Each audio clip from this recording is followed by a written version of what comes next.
Polish Myeloma Consortium is a society that was established some time ago to run prospective clinical studies in the field of multiple myeloma. We launched several different studies on different levels. And the first and the most important was the ATLAS study. The study was addressed for the patients with multiple myeloma after bone marrow transplantation. In this phase 3 study, we compared two different methods of maintenance. One was standard of care lenalidomide, and the second was three-drug regimen KRD, carfilzomib, lenalidomide, and dexamethasone.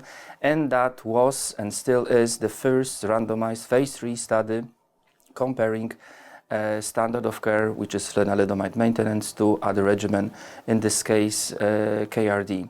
The Polish Myeloma Consortium is a society which is growing.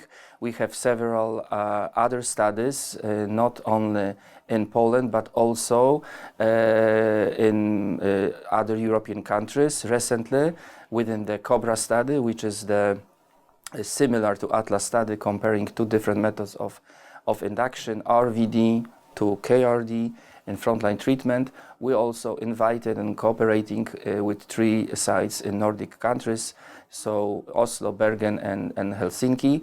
And first, and I would say the most important cooperation is University of Chicago with Andrzej Jakubowiak, who is the father of the ATLAS and the COBRA study, and who helps us a lot and advice in several levels in terms of the clinical studies. So we are open to cooperation on every field, and please feel invited to cooperate and start cooperation with us.